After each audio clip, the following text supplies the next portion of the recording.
যোগী রাজ্যে নৃশংসভাবে কৃষক হত্যা এবং জ্বালানি মূল্য বৃদ্ধির প্রতিবাদে কোচবিহারের রাজপথে বিক্ষোভে নামল এসইউসিআইয়ের কর্মী সমর্থকরা। গত ৩রা অক্টোবর উত্তরপ্রদেশের লখিমপুরে বিজেপির স্বরাষ্ট্র প্রতিমন্ত্রী অজয় মিশ্রের পুত্র অজিত মিশ্র গুলি এবং গাড়ি চালিয়ে শান্তিপূর্বক কৃষক মিছিলে নৃশংসভাবে 6 কৃষককে হত্যা করে বলে অভিযোগ।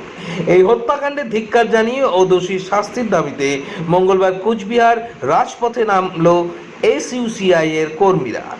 বিক্ষোভ মিছিল থেকে এসইউসিআই এর সম্পাদক মণ্ডলীর সদস্য নেপাল মিত্র জানান, উত্তরপ্রদেশে বিজেপির কেন্দ্রীয় মন্ত্রীর ছেলের নেতৃত্বে কৃষক আইন বাতিল করা দাবি সহ এক বিক্ষোভকারী কৃষককে নৃশংস হত্যার প্রতিবাদে আজ এসডিও অফিসের ডেপুটেশন সহ কোচবিহারের রাজপথে আজ আমরা ধিক্কার মিছিল করব।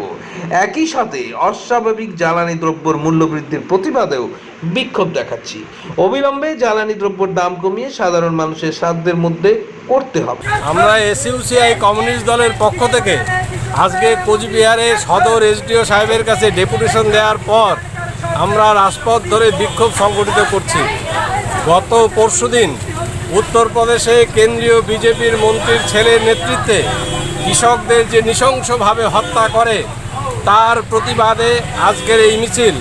সেই সঙ্গে আপনারা দেখছেন বিজেপি পরিচালিত কেন্দ্রীয় সরকার থাকায় নিত্য প্রয়োজনীয় জিনিস, বিশেষ করে রান্নার গ্যাস, ডাল, চাল সমস্ত কিছুর মূল্য বৃদ্ধি হচ্ছে এবং অস্বাভাবিকভাবে পেট্রোল ডিজেলের মূল্য বৃদ্ধি হচ্ছে।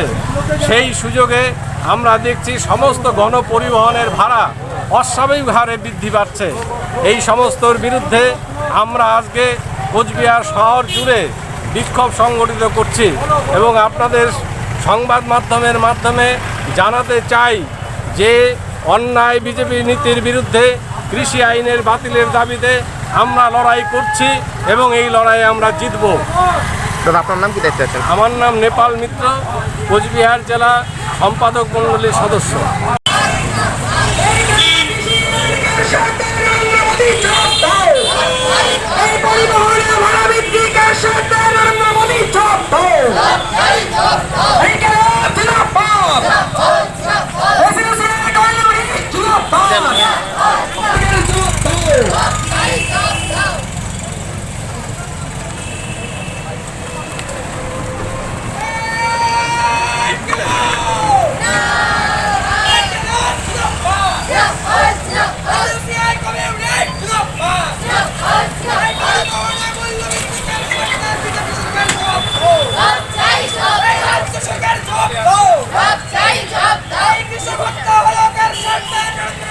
Stop!